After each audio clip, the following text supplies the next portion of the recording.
Good morning, everyone. It's an absolute honour to be here with you all on such a special occasion, and especially to see so many familiar faces from when I was here. So I've sat through a lot of prize givings myself, so I know you'll all be itching to get on with your summer holidays, so I'll try and keep this as short, painless, and hopefully as interesting as possible. It's been about 7 years since I was last sat in this hall, and while so much has changed in the world, today is a reminder that the school continues to mould its students into incredibly talented, driven, and well-rounded young people. And to that, I just want to say a massive congratulations to all the students for all they've achieved this year, and also to the teachers and the other staff members for which without them, none of this would have been possible. And I guess, to me, Trinity's success is beyond that. It's not just rooted in the achievements and awards that so many people have won today, but it's about the character and attitudes it instills in them. I really do believe this school gives students the academic, social, and emotional tools they need to tackle any problem or thrive in almost any environment. So I can imagine you're probably wondering why I've been asked to speak today, and I'm being totally honest, so am I. It took me quite a while to work that out. I'm only 25, I haven't had a long and illustrious career yet, fingers crossed, and to some of you I probably look young enough to still be in the sixth form. But despite this, I've been lucky enough to have been exposed to some unique experiences since leaving this school. And the one that probably stands out the most is what you've probably heard and gathered already, is that I spent 2 years working in one of the most notorious and violent prisons in England and Wales. Whilst this experience was nothing like the prison dramas and documentaries you've probably seen, the ones I'd watched before going, one thing that's really accurate in these shows was that prisons really are a truly unique world, and I'm just here to share a few lessons that I learned from it.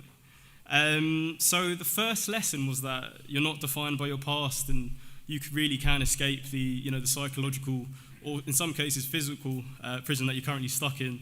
And just to clarify, I know that sounds a bit, I didn't help anyone escape from prison whilst I was there. So I first chose to work in a prison because I wanted to be a positive male role model to the young black men who are overrepresented in the system. But once I got there, I started to realise that the experiences that I attributed with that group were, there were similarities across so many young people's backgrounds, regardless of race, age, or, where they'd grown up. What I saw was a gross overrepresentation of people who'd been born into abject poverty, who'd suffered childhood trauma, grown up in hostile environments, been in care, or been expelled from mainstream education. So not only were these young men serving time in a physical prison, but due to their upbringing, they faced barriers that made escaping crime seemingly impossible. But it was in prison, arguably one of the most distressing and depressing environments you can probably imagine, that I witnessed, the profound and often unimaginable change that, can happen in people who'd effectively been written off by society. So during the pandemic, a prisoner came onto my wing he'd become renowned for wreaking havoc everywhere he went in the prisons. He was described by many staff as the most intimidating, violent, and difficult young person in Felton. So that was a nice thing to walk into on a Monday morning. But he did live up to that. If he wasn't trying to start fights with other young people, he was, arguing with or verbally abusing staff members who were just trying to get him to comply with the most basic prison rules. And I think given this, it would have been easy to have written him off, as so many others had before, but I consistently made an effort, as well as my team, to show him genuine care, ask about his interests, his family, his background. Don't get me wrong, there was a lot of pushback at the start, but he eventually started to trust us, and me in particular. And I found out this young man had been homeless since the age of 11. His mother was a drug addict, and his father was serving life in prison. He'd never known safety or security in his life, and his violence was an outward expression of the extremely traumatic experiences he'd been through. After the pain he endured, it was easier for him to be the person people expected him to be, this violent, disruptive person, rather than the person he really wanted to be. But fast forward 6 months, and the young man was unrecognizable.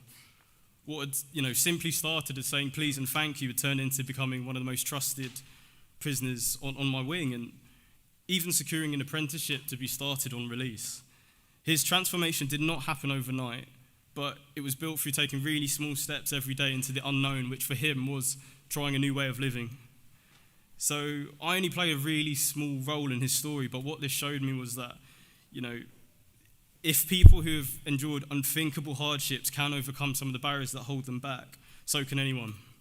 So I just wanted to say, whatever is going underneath the surface in your life, you can be the person you want to be, and release the version of you that sometimes feels trapped behind your behaviours. Someone recently said to me, and I think this captures what I'm trying to get across really well, is you're already the person you wish to be, you just haven't learnt to be them yet. The second lesson was that growth, the growth you need to become that person, to be that best version of you, only happens outside of your comfort zone. So you've got to put yourself out there, try new things, and see where it takes you. So I'll be honest, at school and university, I was really self-conscious about the image I portrayed to people. I really feared being judged for my deepest passions and interests. And this led me to endlessly create excuses for a lot of opportunities that presented themselves. This approach maybe spared me from some of the judgment that I feared, but ultimately it left me in kind of like a prison of my own insecurities, and not only stopped me from being my full self, but it meant I didn't learn how to bounce back and dust myself off as well as I could when I failed. So choosing to work in a prison was probably the first time I'd taken a significant risk in my life, and it turned out to be the most transformative experience I've ever had.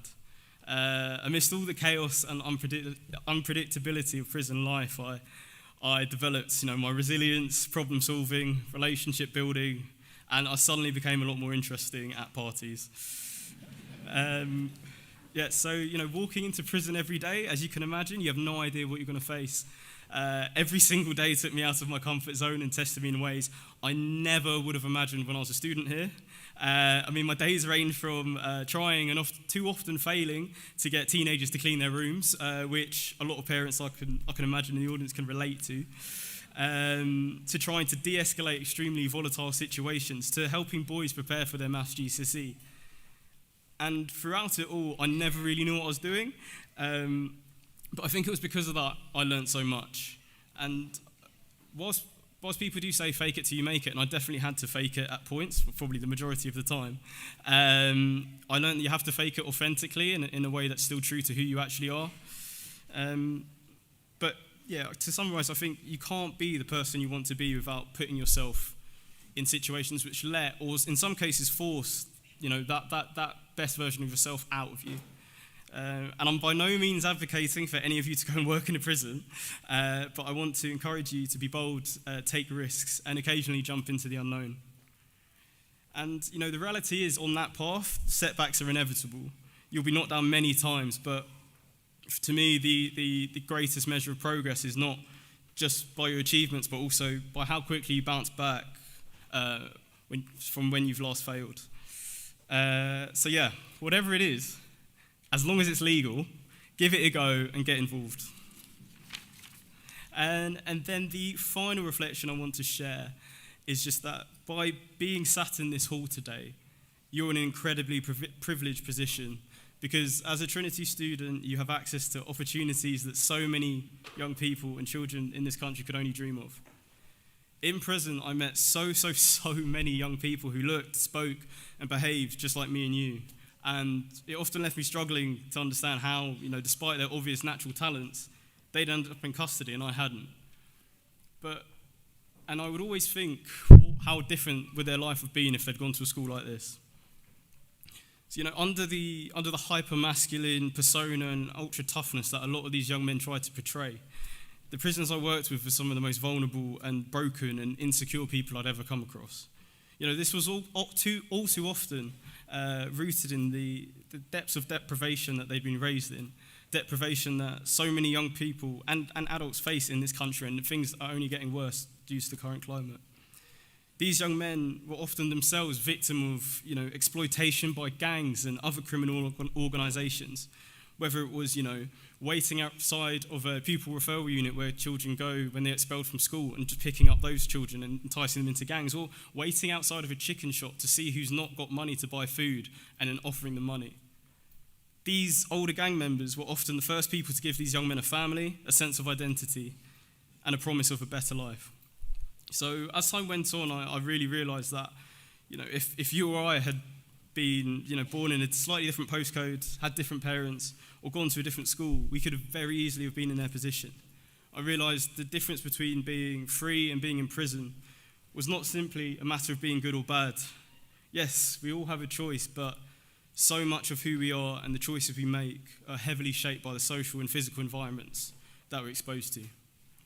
But whilst none of us have control over the circumstances we're born into, we can choose to use the privileges and the positions that we're given to make a meaningful change in this world and to help others reach their potentials, as so many other students and alumni of this school have done before you. So to finish, I just want to say that without the foundations that I gained in this school, I wouldn't be stood here today, I wouldn't be doing what I'm doing, and I definitely wouldn't have survived prison. So, as I said at the start, I really do believe Trinity not only helps you to secure great grades and qualifications that will open doors for you in the future, but it also gives you the strength of character, authenticity, and the mindset that will not only get you through the door, but allow you to thrive there, wherever that is for you. So never let go of the lessons you've learned here. You have no idea where they're going to take you, but for your sake, I hope it's not to prison. Thank you.